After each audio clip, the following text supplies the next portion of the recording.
So very often we call this theme in Western civilization, this sort of a conflict. It's not always a conflict, but it's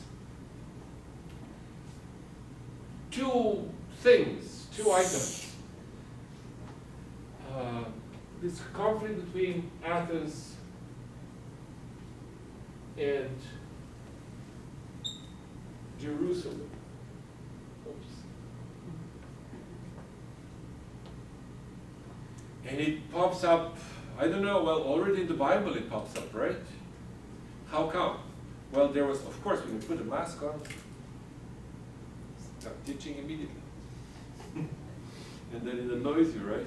It's kind of funny, otherwise then you don't do it. But once you put a mask on, I don't know. Anyways. So Athens and Jerusalem. For example, I don't know, remember the story from Apostle Thomas in the Bible? And the resurrected Jesus that rose up from the dead. What did Thomas do? He was often called a doubting Thomas. Heard of it?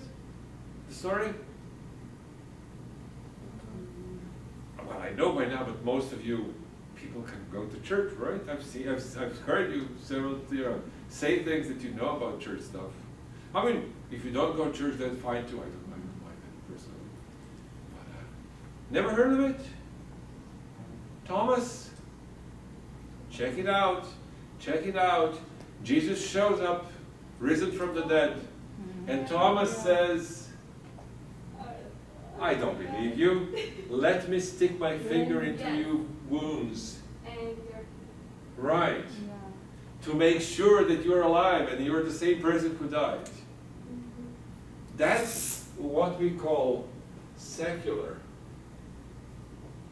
That's really the main principle of science, doubt.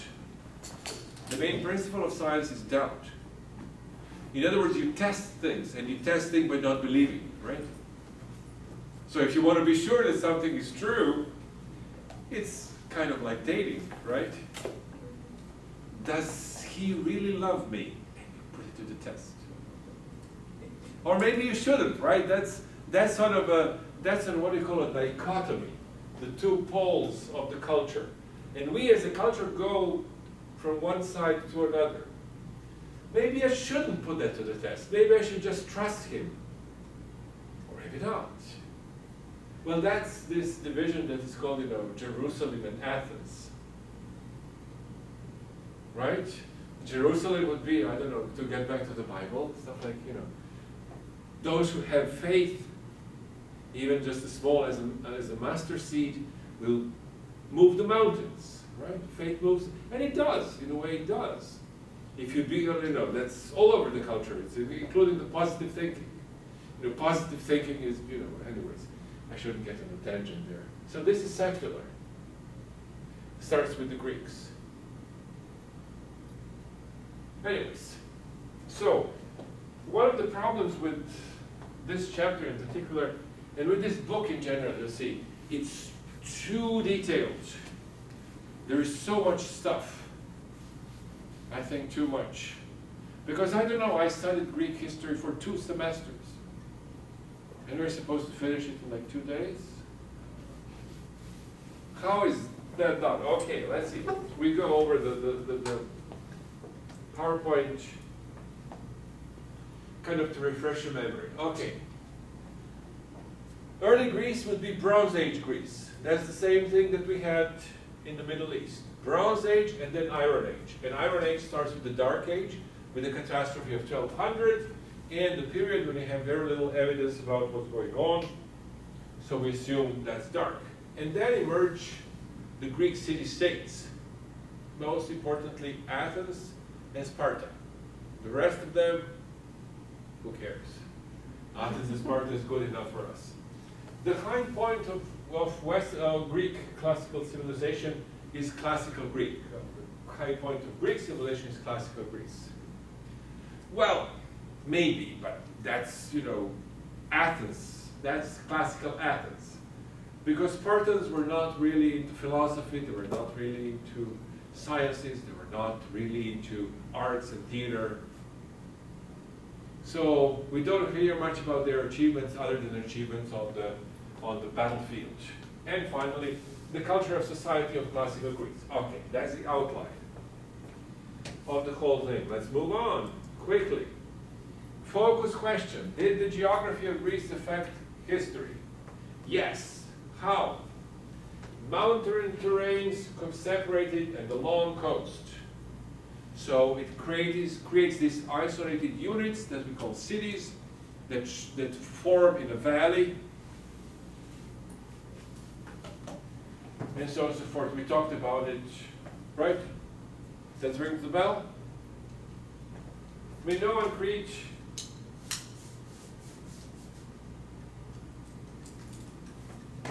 Minoan Crete, that's the Bronze Age Greece. We didn't talk much about it, and we're not going to. Right. Good enough. Were they Greek? The book says no. Maybe they were. People debated, who knows. More or less, they're Bronze Age, we don't care anymore. This is also early Greece, the Bronze Age Greece. Is it important for us? Not really. Bronze Age civilization, right? But what is important is Troy. It seems that this war that is described in the Iliad and the Odyssey happened in the Bronze Age. That's what it looks like. He talks about Bronze Age people as the Iron Age people remember them. So it's kind of vague, you know? They remember them 4 centuries ago. What happened 4 centuries ago? Columbus sailed the ocean blue. Do you remember Columbus? Not really. You know, we don't know much about him. We just put statues there and then destroyed him. Anyways, but that's another story. So, the invasion from the north were the Greek-speaking people who are called Indian? Dorians, right? What did you say?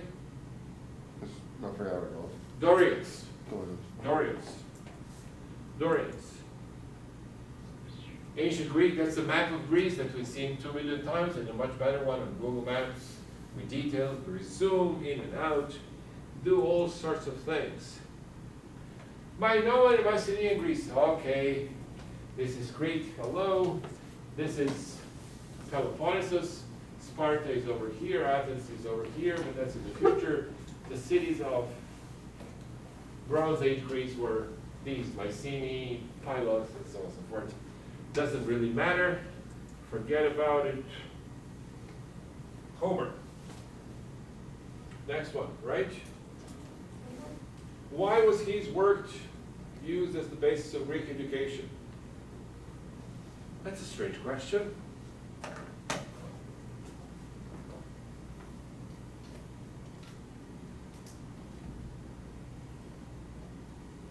I don't think there's a good answer for it. Why?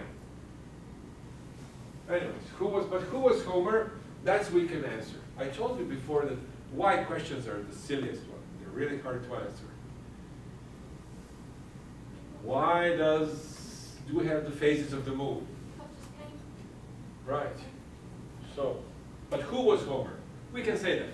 He was a poet. According to tradition, he was blind. He was an oral poet. That he recited things.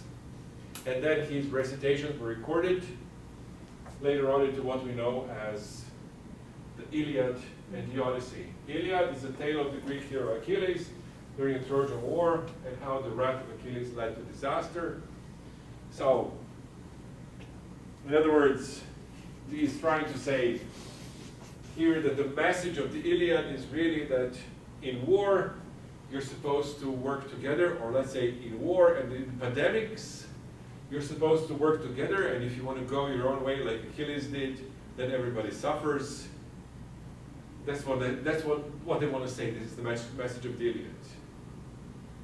Maybe, I don't know. I think that the Iliad is sort of, I agree with it. A lot of people say that Iliad is not really a single poem, that there never was a one person, Homer, who wrote the whole thing, but there were actually a lot of these sort of, they're called bards, people who sing poetry. Bard, the word bard comes from Ireland, but applies to Greece also as an oral poet. People who sing poetry as an entertainment. And there were a lot of these people, and they collected stories. And you see when you read the Iliad, it's a collection of stories from different places, from Troy, from Mycenae, from Pylos, from Ithaca, from here and there. And they always mention certain names there, which tells you that maybe these people were in the audience originally. So, that's kind of trying to ask the why question, but what they want to say is basically, oh, because it gives you this moral message in the Iliad, which it is there, but it could be interpreted in several different ways. Anyways, the Odyssey is the epic journey of the Greek hero Odysseus, whose heroism is tested until he prevails by cunning and patience. Again, this is what it is, but some people like Odysseus, some people don't, right? So, anyways, just want to put some distance between us, yourselves, and what the book says. Secular scientific principle, take it with a grain of salt.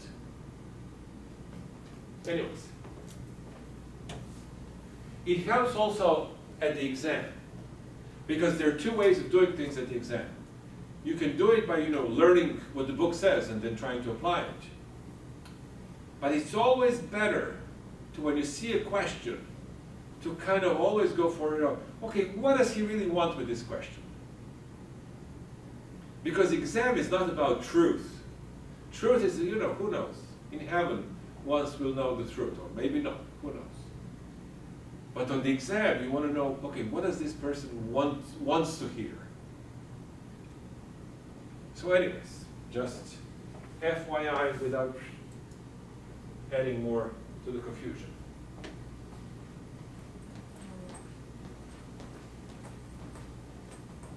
Okay. Regarding this, okay. This is what he's trying to say, basically, that Iliad and Odyssey describes events that happened 400 years earlier. So it's about memory. And therefore, in memory, people already idealize, like, oh gosh, when I was young, what kind of music we had, that was real art. And now this sort of stuff, people often idealize their past. But this is true, like standard text for the education of generations of Greeks, males for, on and on and on, called excellence or virtue, arete, it's virtue. And anyways,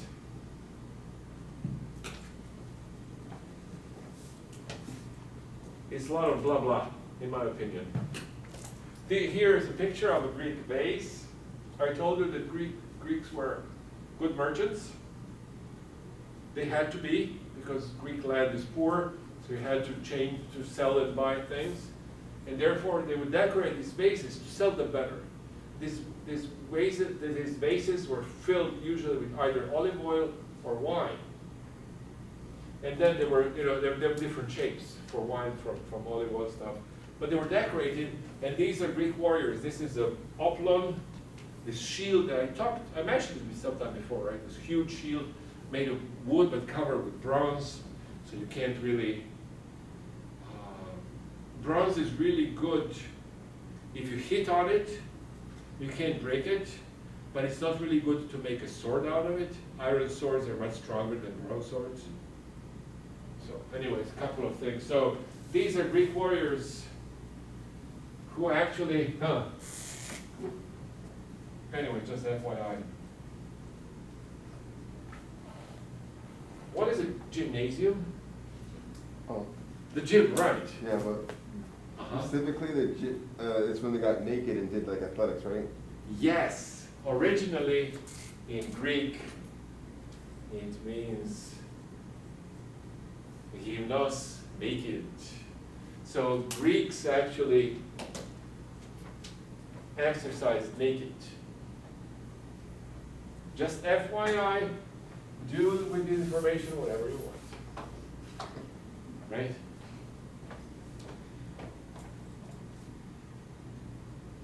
But you might start the conversation, next time you go to the gym, you start conversation. Do you know that ancient Greeks actually exercised naked? Oh, I didn't know that. So, anyways, page 10, focus question.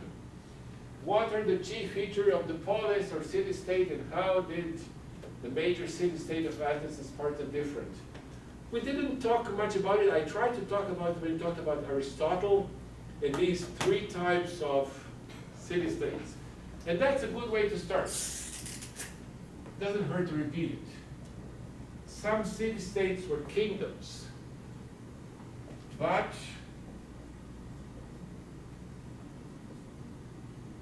tyrant. A bad king is a tyrant. And then we try to define what makes a king bad king. Well, it's the king who doesn't follow his own laws, because the king can make a law, right? It's an ancient custom, actually. Even in our system, in the Republic, a bill from Congress doesn't become the law until the president signs it. And that goes all the way back to the king. When the king signs something, then it becomes the law. So the king who doesn't follow his own law is the tyrant. Then we had an aristocratic republic. Aristocracy, maybe that's better. Sparta was an aristocracy. And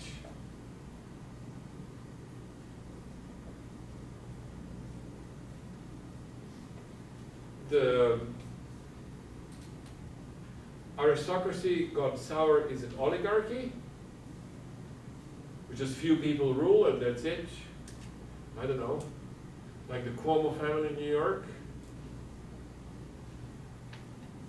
Maybe not, but it starts to smell suspicious, right?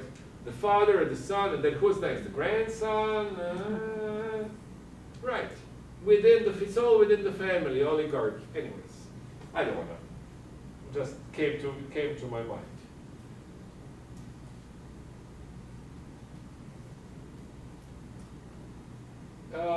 And the last one is democracy. That's Athens.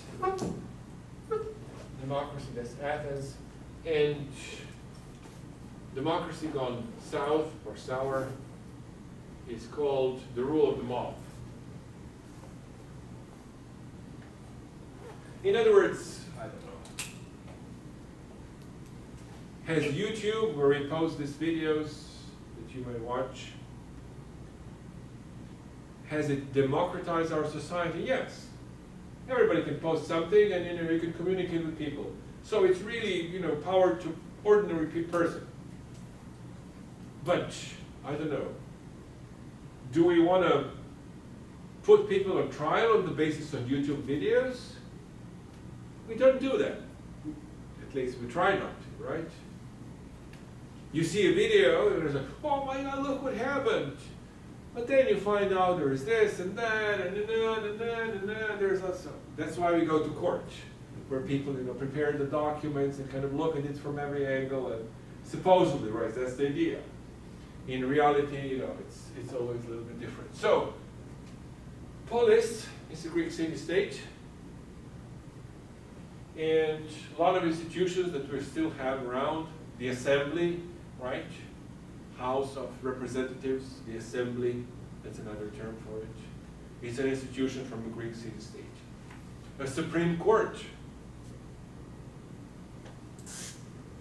In Athens, the Supreme Court was called Areospagos, or the field of Ares, the field of God of War, where the Supreme Court would meet. Well, we have, one of the Supreme Court justices, right? Ruth Bader Ginsburg just died.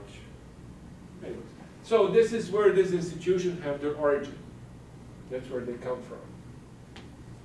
Hoplites, oplo means just a weapon. So, hoplites are weaponized. Literally translated it means that people who are armed people, heavily armed Greek infantrymen. They were really good. You'll see this very shortly when I start talking about Alexander the Great. The Greeks really figure out something about military strategy and tactics. Phalanx is the formation which they came from. We didn't talk about it, but it might be useful as an introduction to Alexander the Great. Phalanx is, you see these shields that you've seen on the picture before, right? Well, you have these warriors line up in a line, right? Shield to shield, so they protect each other. And then you see them having a spear. Let me go back so you can see actually instead of me just describing what it is, right?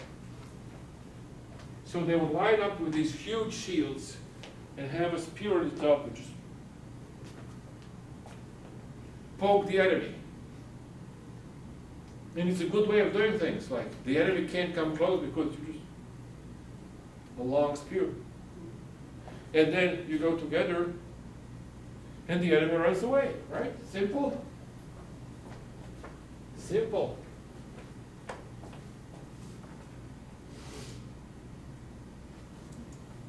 As one of my professors used to say, simple as Arabic, which is a joke because Arabic is just a horribly difficult language.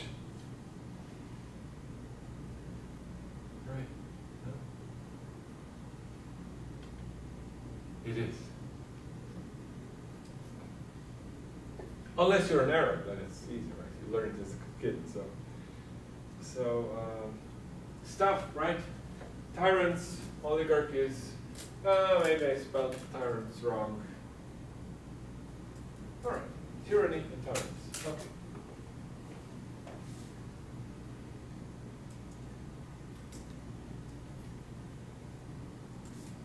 Sparta. A lot of details here, much more than I want you to remember, because even if you try to remember, it will evaporate very quickly. But just remember this. Sparta was an aristocracy. So it means that the warriors were the elite, and the rest were, as they say in England, bloody peasants. And they were called helots. Or, periki, which means neighbors. As Sparta expanded as a city-state, they swallowed other cities around it and made them into peasants, just ruled over them. So it was this military class who ruled over ordinary people who just worked for them. Fair? Not really, but good system for the Spartan aristocracy. The Spartan state had 2 kings, that's what I told you before, and blah, blah, blah, and so on and so forth. And it dominated the Peloponnesus, which is that island, sort of like it's connected to the mainland just with one little strip. Let me show you what Peloponnesus is. This whole thing is Peloponnesus. And that's Spartan territory. Sparta is right here, and the whole, it's a peninsula because it's connected to the mainland by this Strait of Corinth, but it functions as an island. So that's what they mean by it. Okay, tyrants, Sparta, Athens. Right, according to tradition, the first constitution of Athens was written by Solon, and then that constitution was reformed by Cleisthenes, who in 509, according to tradition or maybe legend, 509 BC introduced democracy.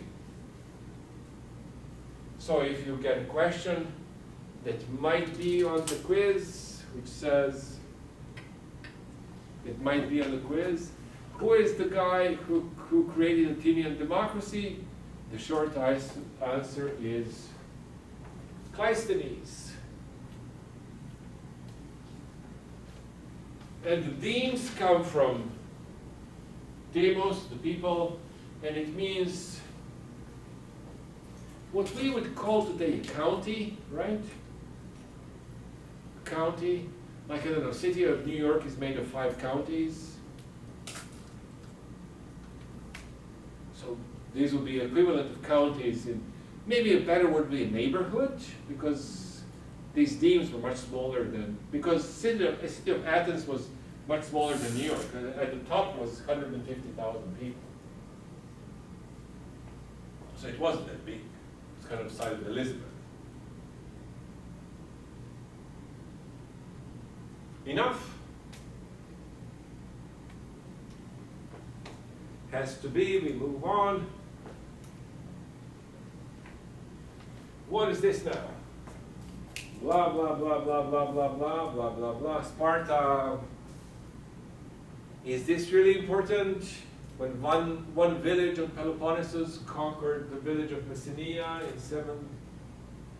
Not really. So, something happened, the city of Sparta was expanding on the island. And it created a league, which was, technically speaking, an alliance, but it was an alliance where the Spartans had the last and the first word. Athens, Solon, considered one of the wise men of the Greeks, tyranny of Pisistratus anyways. End of tyranny and Cleisthenes reforms, the introduction of democracy. I put it there at 509. Some people put it at 510. Some people put it at 5.8.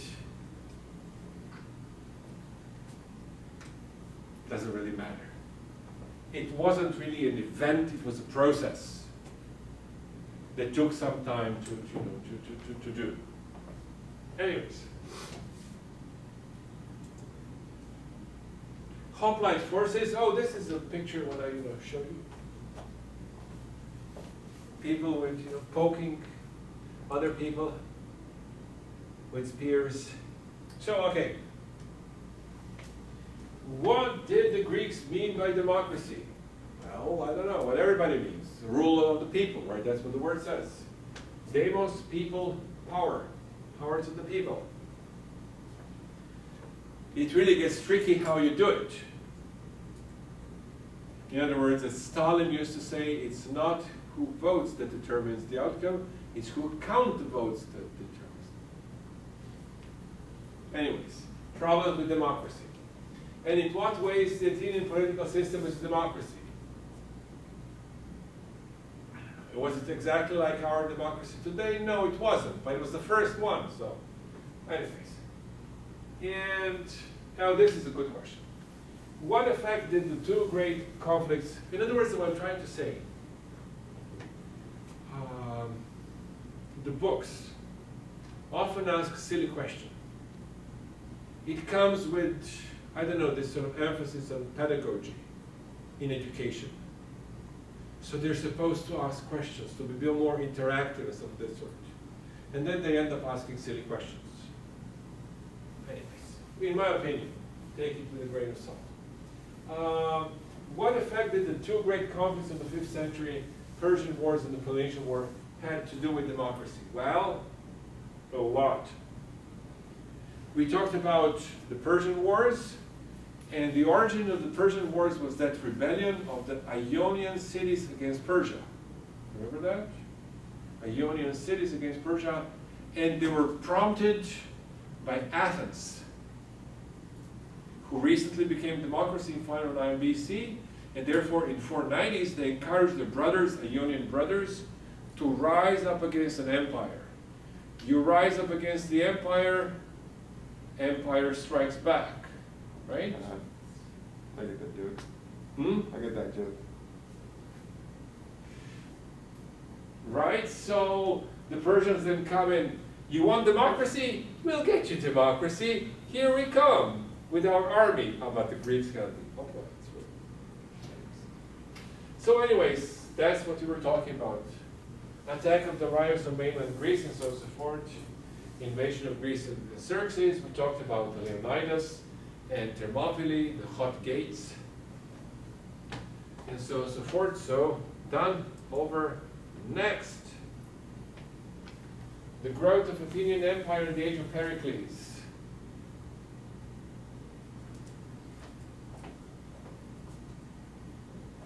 Pericles.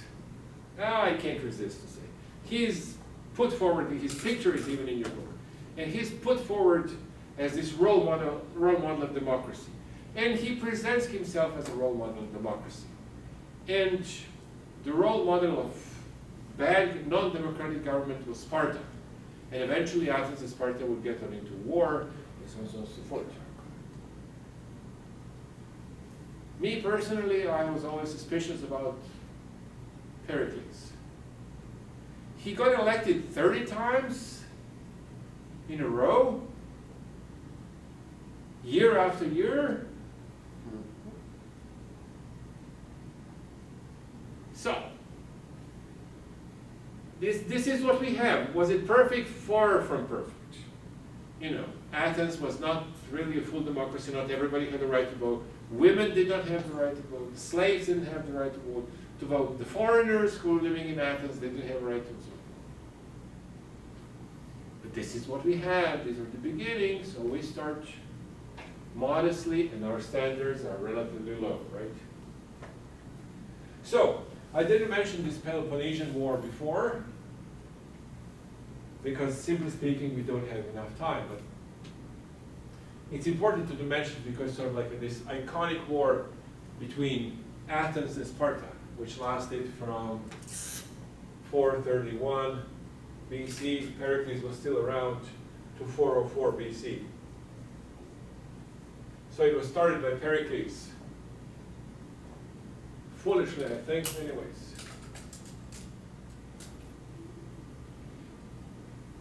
This was really popular to talk about during the Cold War. In the Cold War, when you had a conflict with the Soviet Union.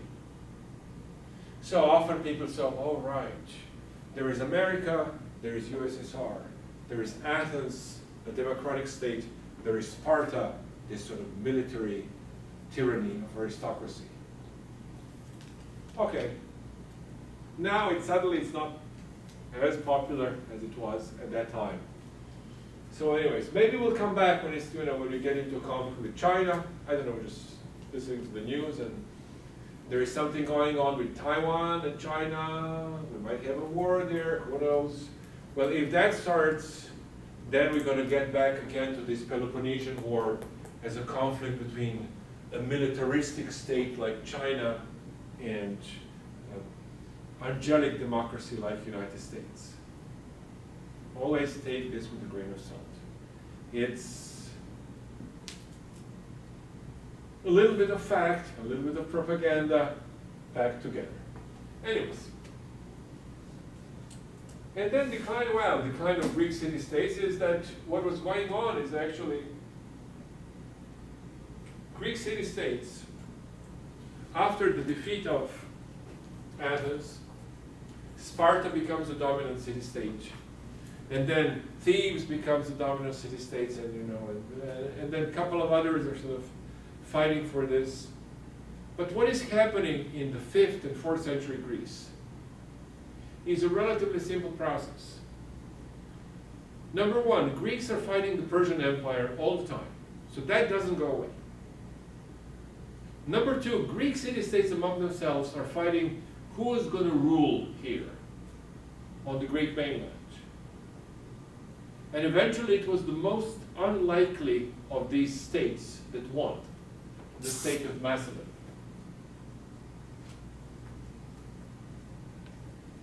Or Macedonia. But that's our chapter 4, Alexander of Macedon, so we'll leave it for later. Next, Pericles.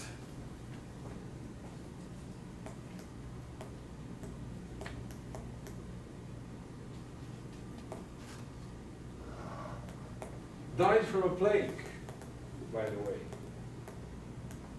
Also, some sort of, who knows what the plague was, right? You're not sure exactly what kind of virus, but there was an epidemic in Athens in 430 BC, and many in the city, and many people died, and he died also.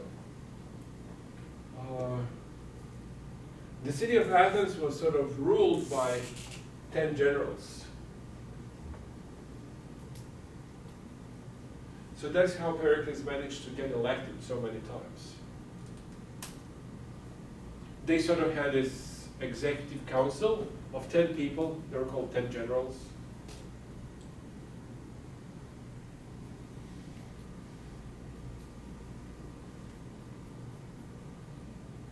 So it's not that he was just the one president of the republic or of the city-state, but he was elected several times, 30 years in a row. So. But it was, there were many openings. So. But he was the one who was running things.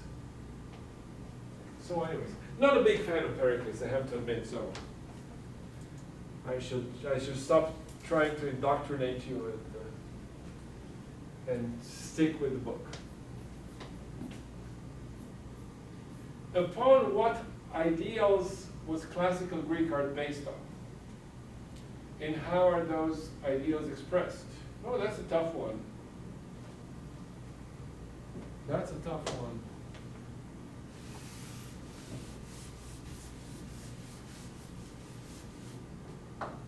Near Eastern art, so far. We haven't talked about it much, but it's usually symbolic.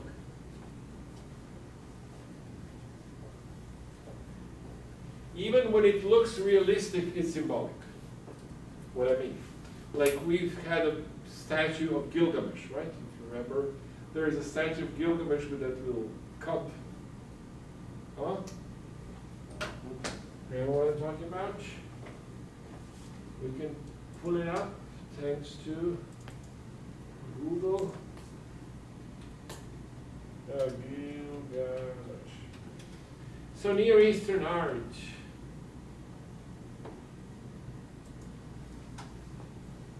This one.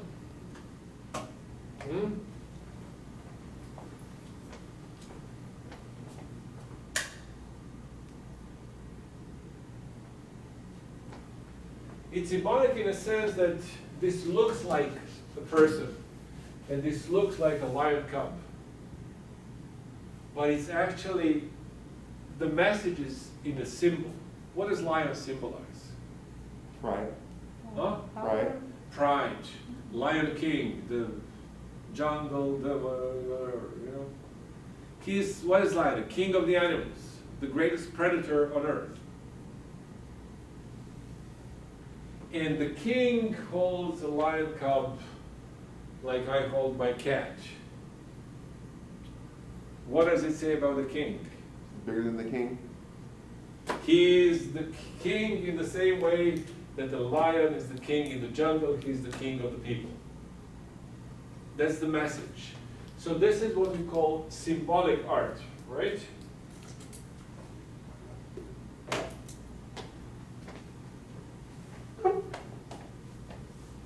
Greek art, on the other hand,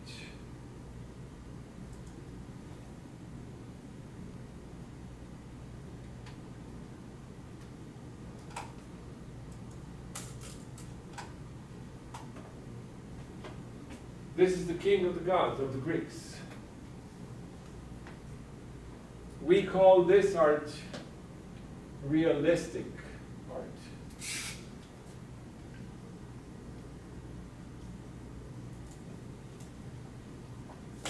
Now, is it really realistic? Well, this is not real, so. Well, this is not real, yeah. Why is not real? Well, Zeus is not real, so. The gods are not. Well, he was real for the Greeks. Yeah. For the Greeks, he was very real. What do they think he looks like? Huh? What do they think he looks like? I'm sure there are people who had experiences, visions of Zeus. But things like this post is called contrapposto. So how it goes? It goes like this. So if you step one leg is a little bit forward, and then your hips kind of are going in a different direction, right? It's called contra. It's a cocktail party pose. How are you doing? Oh, yes, that's the pose, right? So introduced by the Greeks. Why? Because it looks more real than the guy who is holding a lion, right? The difference? Is it real? Not really. Who has six packs like this? Come on. Right? So it's also a simile, so it's always a mixture, it's never for real, right? Because the six packs like this shows you that this is not an ordinary person, this is king of the gods. Because who would, right. So the division is a little bit artificial. People often say, you know, Near Eastern art is very symbolic, firm, static, it doesn't move. And the Greek art, you know, it moves.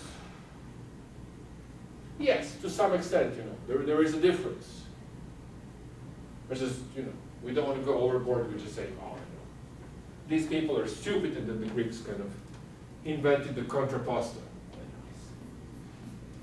Just me arguing with a book here. Anyways, so what ideals was classical Greek art based on? Realism. Short answer, right? What questions did the Greek philosopher pose, and what answer did they suggest? How can you answer that question? Philosophy, people study that for years. You try reading Aristotle, he asks so many questions, but anyways. What they mean is, there is this ideal that is often called the good life, or happiness, which is kind of the same thing. If you're happy, you have a good life.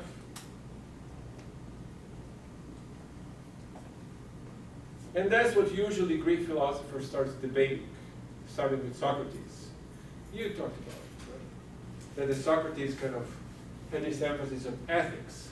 And ethics is, you know, how do you attain a good life? In other words, happiness. So, that's what they're targeting. It's kind of Herodotus, we talked about him, he's in the IDs, right? Histories, Persian Wars, so forth. Thucydides, another writer who wrote about Peloponnesian Wars. Since these two books are the first history books that we have, they end up in history books for 2,000 years. I think Herodotus is way more important for us than Thucydides, but anyways, for our purposes. Greek drama. We hadn't talked about this as much because somebody actually, who did Sophocles on the IDs? Anybody? Sophocles? We didn't do it. We missed Sophocles on the IDs. Anyways, Greek drama originates as a tragedy, which comes from the word tragos, which means the billy goat. We had a discussion about billy goats. And that means it was part of a religious ritual that you offer a sacrifice of a goat to who? To Dionysus, the god of wine and merriment, and a little bit of madness and intoxication, so kind of a strange god. You say the god of what? Merriment, or being happy, drinking. Wine is the primary goal of, but he also has other things, does kind of strange.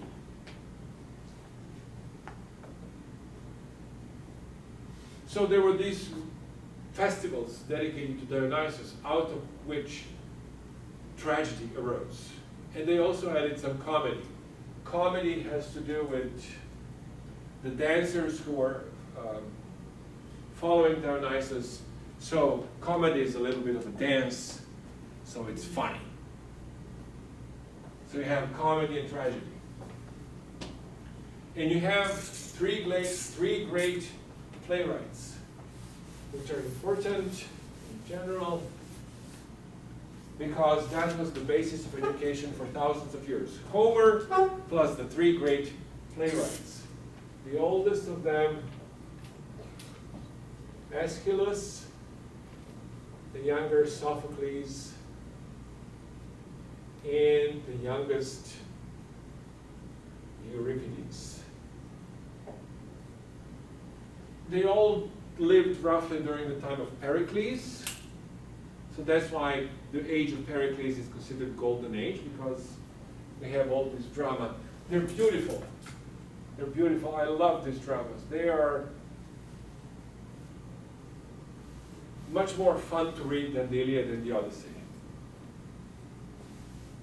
And in general, they would pick up some sort of an obscure episode in the Iliad and the Odyssey and magnify it and turn it into a big story. So actually, you learn much more about the Greeks by reading their dramas.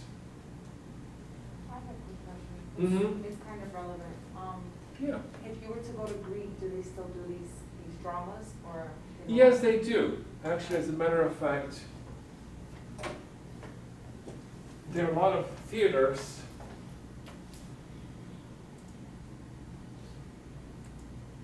open air theaters, perfect for COVID. Let me show you what it looks like. There is one of them, where is it? Ancient Theater Epidaurus. This is what it looks like. It takes about 10,000 people. It's cut into a hillside. And you would have a Greek drama performed here. Today it's not done as a part of a religious ceremony, but as a summer festival, right? There were these theaters all over Greek cities. It became part of the tradition. It originated in Athens, but from Athens it spread to other places. And then it spread to Rome, and from Rome to Europe, and to us, and so on and so forth. So the whole tradition of the theater, that's where it starts.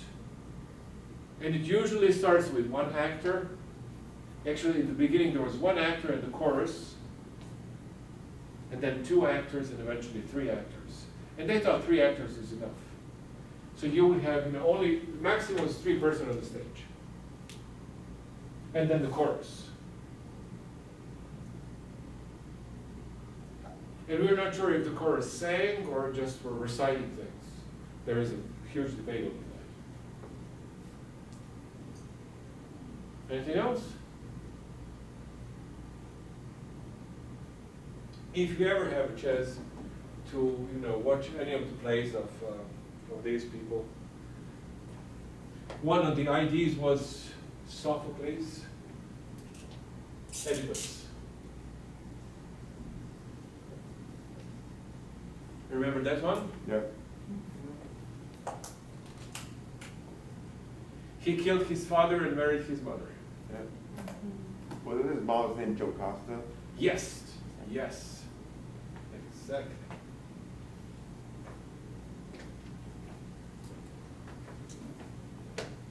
All right. Greek drama. Does it say anything else? All right. It was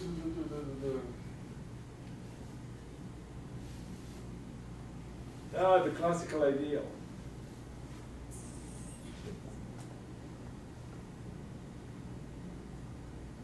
Okay. What's a classic? When you say it's a classic car, let's start from there. What does a car have to do to become a classic? Get old? Get old, but not all old cars become classics. It's one of the few, Important. Hmm? Important. Yeah, but in one sense important. it's like the Ford car, no? Like the first Ford car is a classic technically because it's one of the first ever. Yeah, Ford Model T. That's what I'm assuming. So, Or does it have? let's say I have a Honda Civic. Is it ever going to become a classic? No. Huh? No. Why not? No. But if I have have I had a Bentley and kept that Bentley for 60 years, Yeah. Also, that's for sure, right? it's an expensive car at that time. No? Bentley would be like Rolls Royce. Does it ring a bell? Mhm. These are cars in Britain that are made by hand. So they cost $300,000 and up, new one. But if you keep it for like 60, 70 years, otherwise my Honda Civic will never be a classic. Even if I keep it for 60 years and manage to do it, is it like, yeah, good, we have like millions of them, you know, here in the parking lot. So classics means really that withstand the time because of the quality. It withstands the test of time.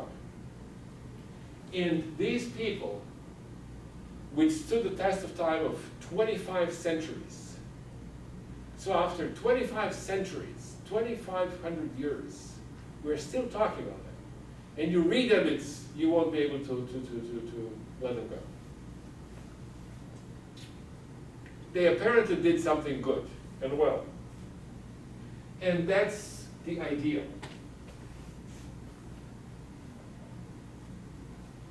There is also Plato, remember Plato?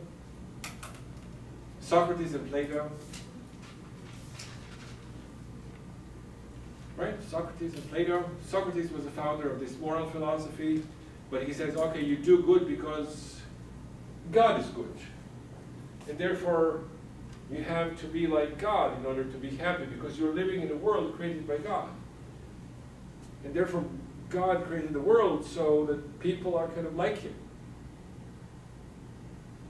That's the logic that Plato, Socrates and his disciple Plato, applied.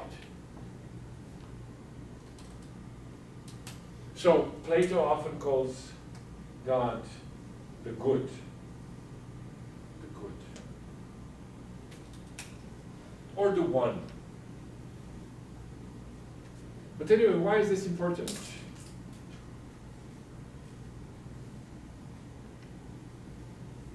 It has to do with these ideals.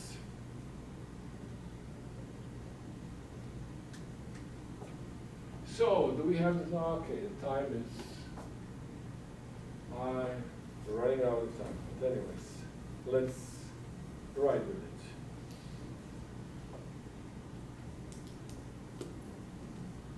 What is this? A cat? No, it's a bunch of lines on the board. The cat is back at home. It meows. This one doesn't meow. Right? The picture of a cat. But how do you know it's a picture of the cat? Well, I think y'all, I guess it's like installed into someone to know what a cat looks like. You know what a cat looks like, and this is close enough. So there is a real cat that's an ideal, and there is this thing which kind of looks good enough to remind you of the real cat. And that's the philosophy of Plato in short. That, look, we are all people, right? And we have our defects. You know, I'm crunched a little because I'm told I always try to look at people down.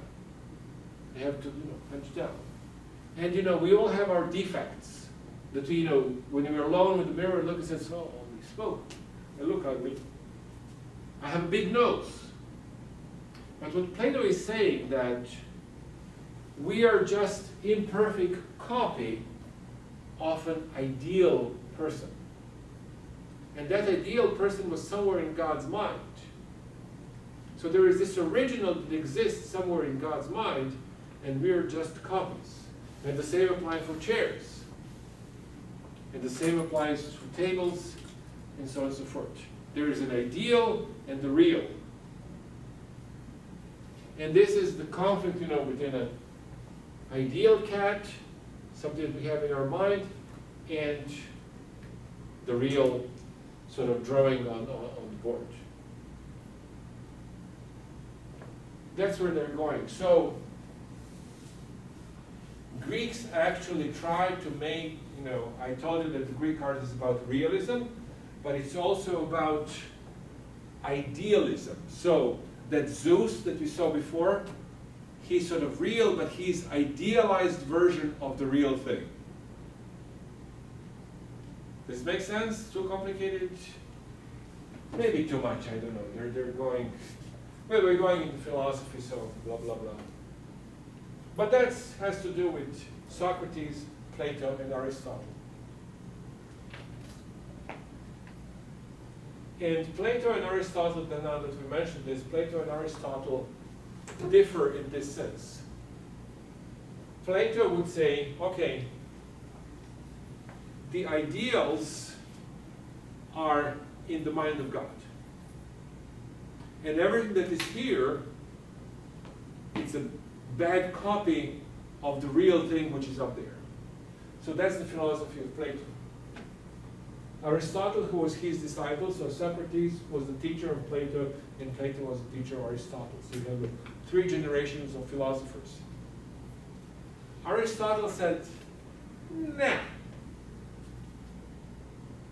This ideal model is not really in the mind of God, as Plato said, but it's actually within us. In a sense that it is our potential. It is what we can be. I could be a great singer. Am I a great singer? No, but I could be if I practiced well and had a good teacher and this and that.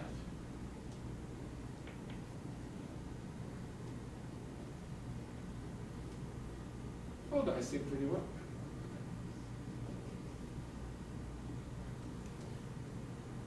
You know what I mean? So this is what Aristotle says. No, it's not about the mind of God. It's all within us. It's something that we could be. You could have gotten hundreds of the quiz, but it didn't work enough. So you got 60. But you could. It's within you. That's what Aristotle says. So therefore you have, let me show you a famous painting that will kind of help you remember the whole thing. The painting is called School of Athens. And there it is. Here. This is how a painter from Italy imagined that ancient Athens looked like. He made it look better than it actually looked. So, this is Apollo, the god of music.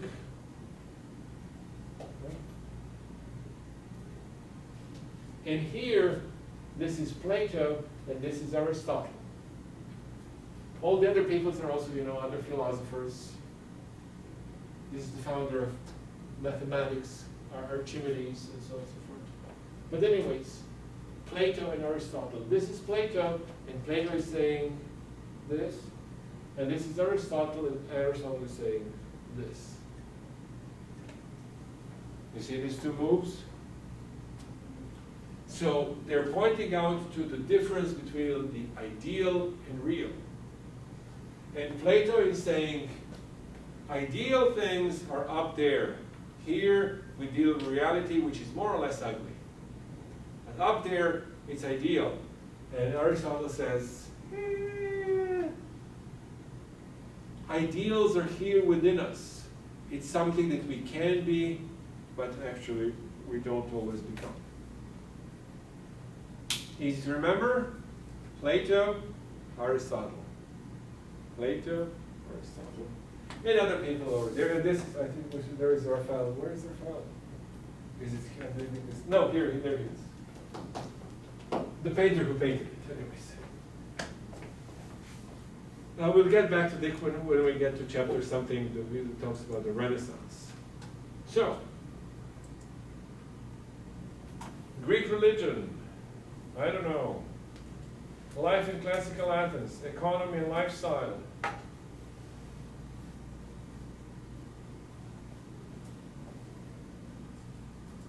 I don't know.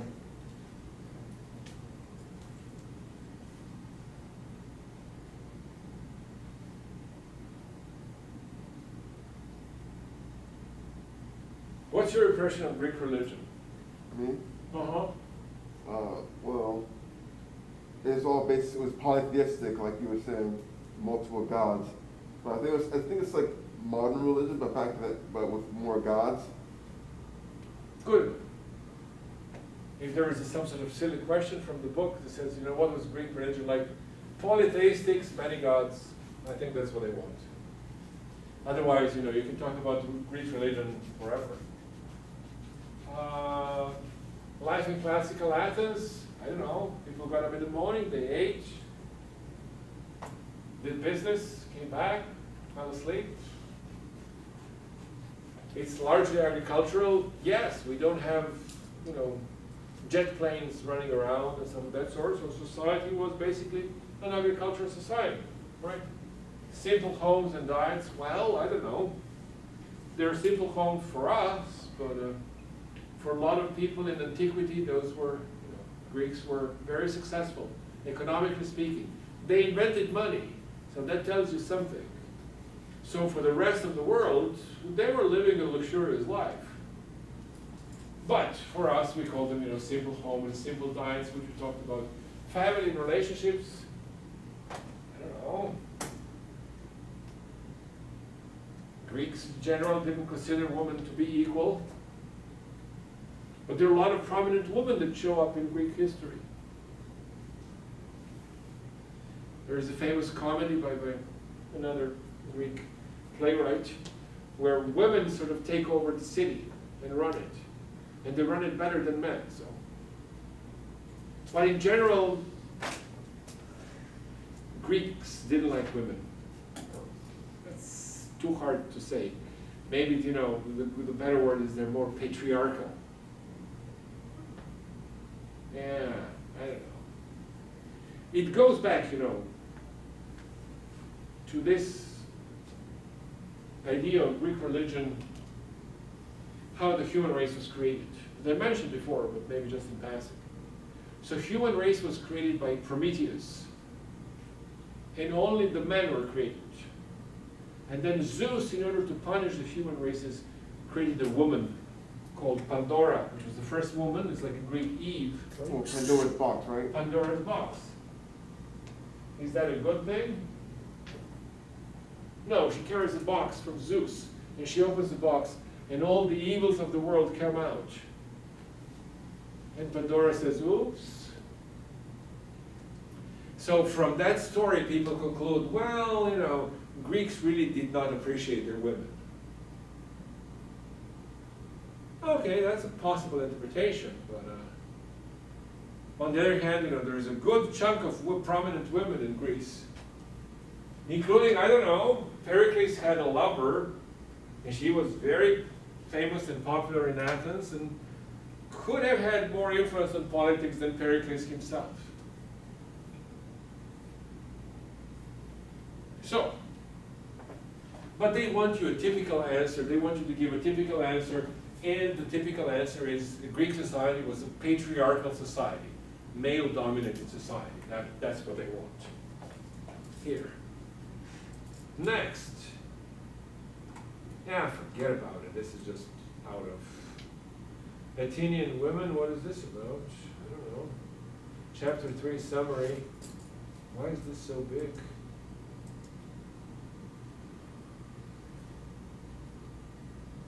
Timeline.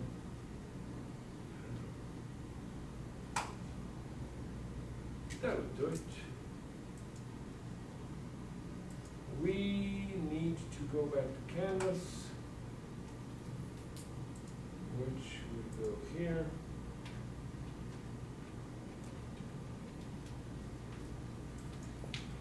County College, log in.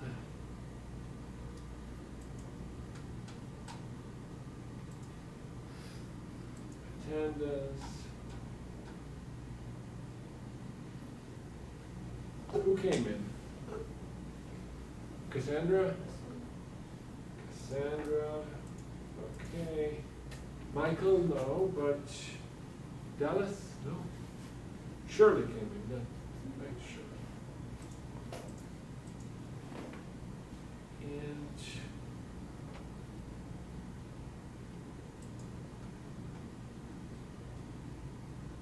so we're not over with the Greeks yet.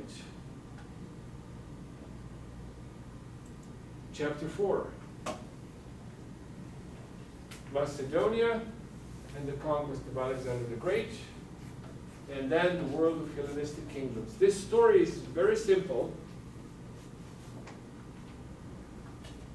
I tried to slip in when we were talking about the Greeks, that everything that happens in Greece in the 5th and 4th centuries, which is this classical age, is under the shadow of Persia.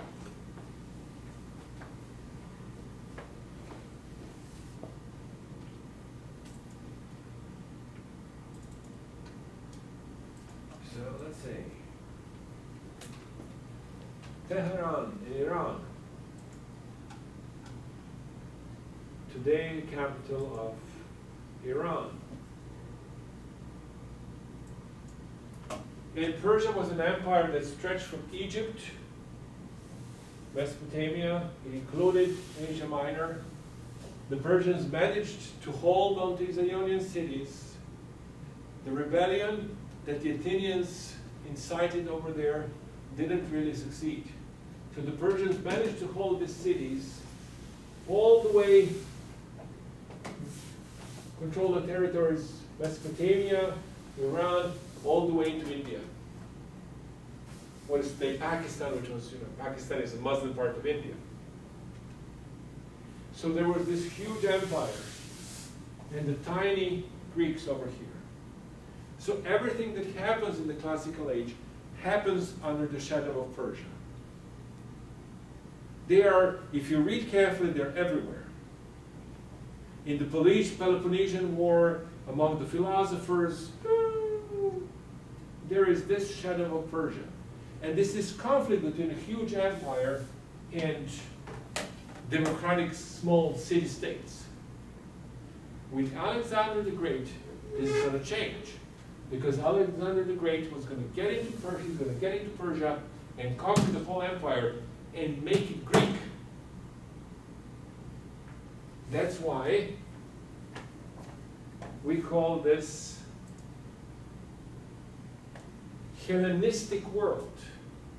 It's not a Greek world, it's the Greek conquering Persia. So Hellenistic means Greek-like. So, this is what we'll be doing next time around. In the meantime, enjoy the weekend, do the quizzes. Quiz number 3, chapter 3 coming up.